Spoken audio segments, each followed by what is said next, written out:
كوكو، السلام عليكم شيرات، كي راكم؟ راكم تكونوا غاية تشوفوا في الفيديو نتاع اليوم، ومرحبا بكم في قناتي. اليوم جيت نشارك معكم كاطو قلوب شوكولا اللي راهم دايرين حاله في ريزو سوسيو، وشاركت معكم الوصفه بلمستي الخاصه وعلى طريقتي. حاجه باينه، هذا الكاطو يحمر الوجه ويجيكم بزاف شباب، سواء في الشكل نتاعه ولا حتى في المذاق نتاعه. يعني ما راش من هذوك لي كاطو اللي يجوا بريستيج برك تقعدي غير تشوفي فيهم. سهلكم بحال ويقعد لكم مقرمش لاطول مده ممكنه، ومام تاني يجيكم مشمخ ويجيكم معسل كيما راكم تشوفوا. ما درته لكم زوج في واحد. اول حاجه كبري الشاشه باش تتفرجي الفيديو بشاشه طويله ويبان لك الفيديو غايه. ثاني حاجه ديروا لنا لايك للفيديو، اللي ما يدير ابوني دير ابوني، فعل الجرس هكا باش يوصلك كل جديد. هنا كنت ذوبت 600 غرام تاع شوكولا بالحليب. انا كنت استخدمت شوكولا دادا وخدموا بالفيجيكا، واتونسيو تروحوا تشرو هذيك التحليه. حاجه قلت لكم ذوبت الشوكولا ونجيب المول تاع سيليكون نساعي وندير له كيما هكا الشوكولا. هنا يدكم خاصها تكون خفيفه، سينو الشوكولا تاعكم غادي تمد لكم بالخف. هنا ملاحظه الشوكولا تاعكم كي تذوبوها ما تزيدوا لها حتى اضافات، ما تزيدوا لها لا الماء لا الحليب ولا حتى قطره زيت، باسكو كون تزيدوا لها ما راهيش رايحه تجبد معاكم.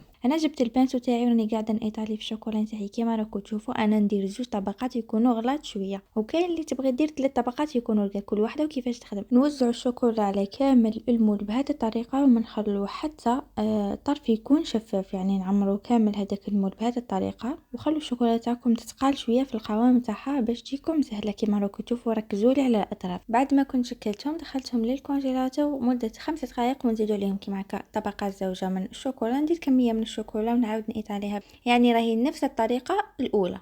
نمشوا الشوكولا نتاعنا غايه على كامل هذاك المول، وما نخلوه حتى فيت سيرتو في الاطراف شيرات، باسكو كنت تخلوا الاطراف شفافين هكا والمول تاعكم يبانوا ما راهمش رايحين ينجحوا معاكم ويتكسروا لكم كامل وغادي تعيروا روحكم في الباطل. انا كملت كامل كوانتيتي، عاودت رديتهم للكونجيلاتور مده 5 دقائق ثاني، ودربك نديموليو الكاطو تاعنا بهذه الطريقه. وكي تكونوا تخرجوا في الحبه تاعكم خرجوها غير بشويه باش ما تتهرش معاكم. تبداو بالاطراف كشغل تبعدوا هذاك المول على الحبه نتاع الشوكولا نتاعكم وتخرجوها بهذيك الطريقه.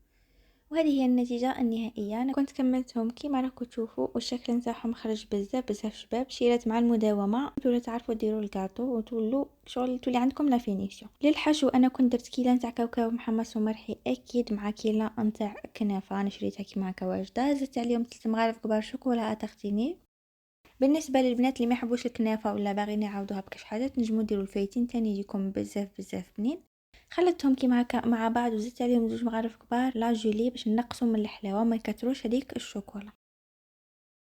انا كي شفت بلي لا جولي ما كملتش لمت لي هذاك الحشو كامل، زدت عليهم 2 مغارف كبار شوكولا اتختيني بذوق البوينو. انا هنا درت ميكس بيناتهم صراحه باسكو خلاص لي شوكولا ايا كملتها بالمرجان.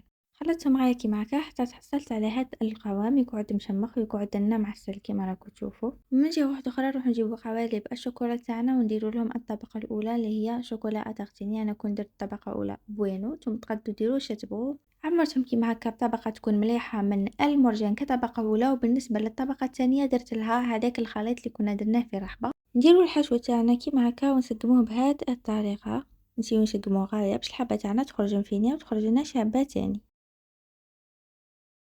من جهة أخرى كنت كامل الكوانتيتي اللي كانت عندي هي الكمية اللي خرجتها لي، وروح نديرو لاباط صابلي نتاعنا ولا القاعدة نتاعنا. هنا عندي 180 غرام مارغرين، زدت عليها 3 مغارف كبار سكر كلاص، صفار حبة بيض، وزوج مغارف يكونوا ممسوحين تاع المايزينا. ما تكتروش باش الكاطو تاعكم ما يجيكمش هشيش وما يتفتت لكمش بزاف. انا خلطت كامل هذوك لي زانغريديون كيما هكا بالباتر حتى تحصلت على كريمه بهذا القوام. زدت عليهم مغرف صغيره لافاني، الفرينه، وربع مغرف صغيره نتاع خميره الحلويات كيما راكم تشوفوا. نلموا لاباط نتاعنا. شوفوا لاباط صابلي جامي لا تعجنوها، فقط لموها بالاصابع بهذه الطريقه. هذا مكان وكل خطره نزيدوا الفرينه ونبقاو نلموا فيها حتى تتلم ونتحصلوا على عجينه تكون طريه، تكون طريه شويه ومتماسكه في نفس الوقت. ما تخلوهاش زعما تخلوهاش طريه بزاف تتلاصق في اليدين هكا باش الصابلي تاعكم بعدا ما يتكسر لكمش. وهذا هو القوام اللي كنت اتحصلت عليه. كما راكم تشوفوا لاباط تاعي جات ليس ما شاء الله وجات طريه وفي نفس الوقت تاني حاكمه روحها. كما راكم تشوفوا شكلتها كويره تشكلت لي. من جهه واحده اخرى نروحوا نحلوا لاباط نتاعنا. انا كنت درت بابي كويسون، تنجموا ديروا نتوما بورسات ولا كيما مداري تخدموا عادي. نحلوا لاباط تاعنا بس ممكن ما يكون رقيق ما يكون اغليط. انا كنت استخدمت هذا الطابع، والطابع تاعكم خاصه يكون شويه كبير على المول اللي كنا خدمنا به. نشكلوا الصابلي تاعنا بهذه الطريقه ونطبعوا لاباط نتاعنا كيما هكا.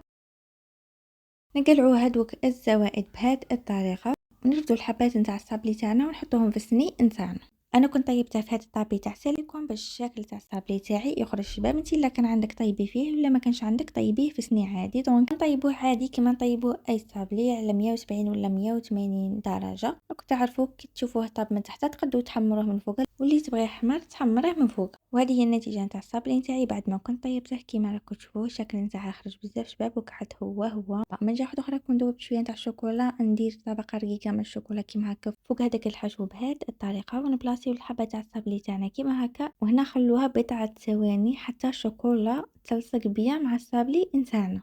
خليتها حتى تنشف شويه وديكوريتها. كنت درت لها هذا الموتيف تاع عيد سعيد ودرت لها لي كيسات ولي ناب هادو. خرجت بزاف شابه في الشكل نتاعها كيما راكم تشوفوا. هذا الكاطو راح يزيد لكم النص في الطابله تاعكم. انا كنت قسمت معكم حبه باش تشوفوا القوام نتاعها كيفاش يجي من الداخل. وهذوك الطبقات يجوا باينين. عندنا الطبقه الاولى طبقه صابلين، بعد طبقه الحشو ولا بطاطا تختيني، وطبقه الشوكولا المقرمشه من فوق. يعني هذا الكاطو يجيكم بزاف بنين ويجيكم يكتر بالبنه. جربوا الوصفه على بالي غادي تعجبكم. وهذه هي الغدا تاعنا اليوم.